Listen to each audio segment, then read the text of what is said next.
Welcome back to Guru Beauty. I am Jodie and I have another haul to share with you. I recently was in Sydney, so could not pass up the opportunity to go and visit Sephora. I also headed to Maya, David Jones, also Mecca Maxima, and I have a few new goodies to share with you as well from M.A.C Cosmetics. I will start with M.A.C Cosmetics. First one I have already filmed a review for, and I am wearing today a brand new foundation from M.A.C. It's part of their Pro Longwear range. Of course, they already have a Pro Longwear foundation. This one is nourishing and waterproof. I will include a link to that review down below if you are curious. 54 Australian dollars here. Nice handy little tube and great for those of you who like coverage and like waterproof. Doesn't make any SPF claims though, so don't forget your SPF. Really nice foundation, definitely just a little sneak peek. I do give that one the thumbs up. Also, they have extended their Pro Longwear range with a new pressed powder as well. I bought this one in the shade Medium Plus, which is my standard shade of M.A.C powders, like their mineralized skin finish naturals. And I should also mention that I did go up a shade in this foundation. They seem quite light. So my NC25 skin normally, I bought the NC30 to go with that, and I'm pretty pleased with that match so far. Also, I got some products which I think are limited edition, part of a recent collection. Two new brushes. This is the M.A.C 137. Very sort of long, fluffy bristles here. I think a really nice one for highlighter or very pigmented blush. The lady at the counter even went so far as to say she thought this would be a good one for liquid foundations. I remain reserved on that, but yeah, many different uses, I guess. I like the look of this brush and certainly don't have anything like it, so very happy to splurge for that. Also, I bought the M.A.C 221, which is, I think, kind of similar to like the 224, just a little bit smaller, and a really nice one for getting right into the crease and the outer V, as well as under the eye as well. I think this will be a really nice versatile brush. They have also got a couple of new, when I say a couple, I think I mean probably 10 to 16 new fluid lines. I do really like M.A.C fluid lines. They're very long lasting,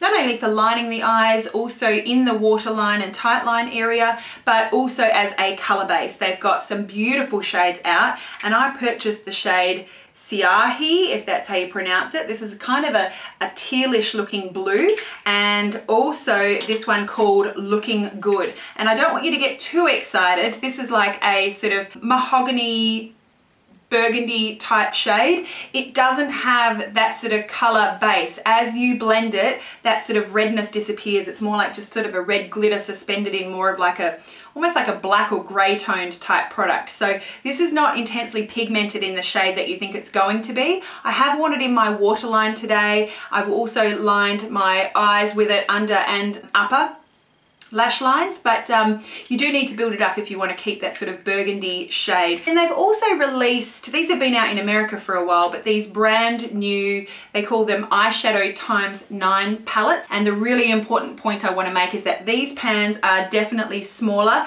to a standard M.A.C eyeshadow. You Australians, these are probably about as big, or maybe somewhere between a 5 and a 10 cent piece. You do have 9 shades, 4 different palettes to choose from. I found that they swatched in a pretty hit and miss type fashion. This was my favorite though, and I'm pretty happy with all of the shades in this palette. I am wearing it today. This is the Burgundy ×9. Next, I roamed around Maya and David Jones. I'll start with what I picked up at Maya. I hit the Illamasqua counter, and I find that Illamasqua releases for me are a little bit hit and miss, but I liked what I saw with these products. They've got some new blush sticks. These are less like a NARS multiple and more like a Tarte cheek stain, in that they've got more of like a sort of gel formulation. 3 different shades available. I picked all of them up and I've just swatched them on my hand, haven't blended them out at all, but just so you can get a feel for the color. We've got a bright pink called Fluster. Then you've got a really nice sort of peachy shade. That one is called Charm. And then you've got almost like a bronzy type shade, quite cool toned I would say, and that one is called Silhouette. They apply nicely with the fingers, also on their own. They can be used on the cheeks or the lips, and they dry down fairly quickly to like a stain. You can see that there's not much blending going on. So nice and long wear. The makeup artist at the counter said that you can apply these over powder. I remain a little bit dubious, certainly very, very nice and long lasting on their own over just your liquid or cream foundation. Certainly nice as well under a powder. Next up, I found a lovely new product at the Bobbi Brown counter. This one is called their Face and Body Bronzing Duo. It doesn't look like a bronzing duo to me. It looks like a bronzer and blush duo. I am wearing this bronzer. This one is the Golden Light Bronzing Powder. I'm using that as like a contour today. And then this blush shade, they actually call it Antigua, an illuminating bronzing powder. I used that as a blush today. Whether you want to call them bronzers or a bronzer and blush duo is completely up to you, but some really nice shades there. It's not as cool toned, I guess, as other bronzers, but I still quite like how it works on my face. I'm pretty warm toned.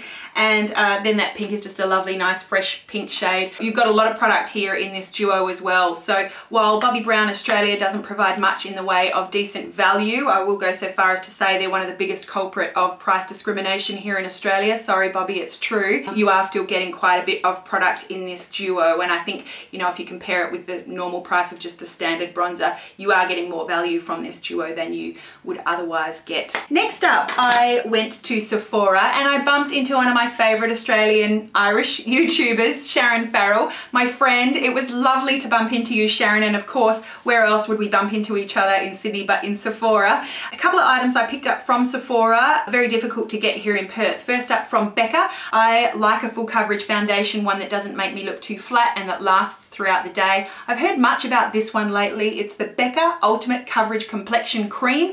The makeup artist at Sephora helped me get matched to the shade Buttercup. Really, really looking forward to using this one a little bit more. I used it once already and thought that it was a pretty good match and performed very well for me.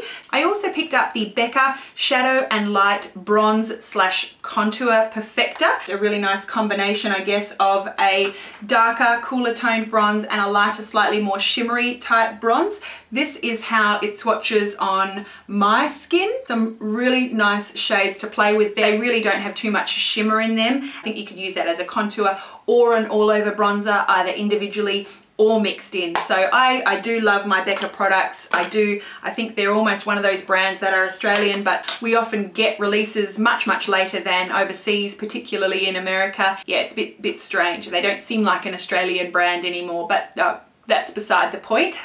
I also picked up this little trio of one of my favorite products from Becca, the Shimmering Skin Perfectors. These are the liquid ones, and they normally come in a huge pump bottle, but you get the option of trying them 3 different shades in these little travel and purse friendly containers with a little doe foot applicator. They've got 3 shades here. We've got a very sort of white shade here in Pearl, beautiful under or over your foundation. Also Opal, a beautiful sort of shimmery champagne color, and then a more yellow toned brightener. This is in the shade Champagne Gold. I also bought a new lipstick from Kat Von D. Kat Von D has this range of long-lasting, very matte lipsticks. They're called Studded Kiss lipsticks. I did swatch the cult favorite Lolita last time I was shopping in Sephora in Sydney, and they were out of stock then. So I was specifically looking for that shade, and surprise, surprise, it was again out of stock, or still out of stock. I don't know, but it's been literally months. So the next closest shade that I still liked quite a bit that I decided to get is the shade Cathedral. I am wearing it today, so I'm not sure why I'm doing a hand swatch, but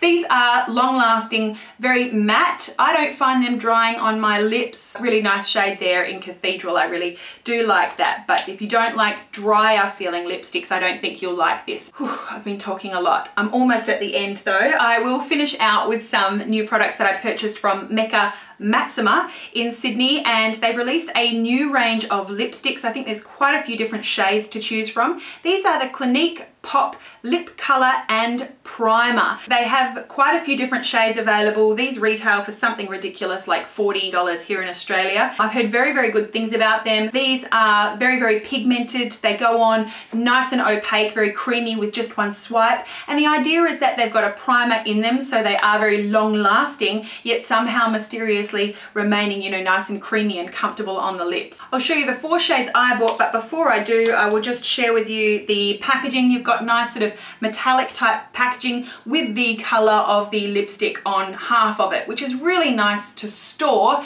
but also just to be able to grab it out of your bag and know which one it is if you do buy multiples. A nice tight closure, so the lid's going to stay on in your handbag. These are the 4 shades that I purchased. This nice sort of pinky peachy shade, that is called Melon Pop. Then next to it, Poppy Pop.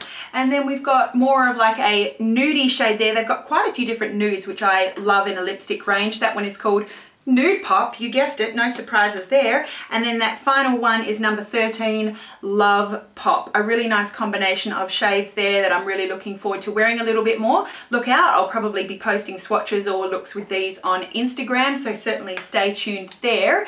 Please let me know if you have a favorite color in that shade down below. I'd love to hear that from you, as well as if you have tried any of these products or purchased any products recently that you're enjoying. Let me know all about it down below. Thank you so much for watching. Have yourself a gorgeous day, and please don't forget, you are beautiful. Make sure you worry about being it though, not just looking it, and I will see you again really, really soon. Bye.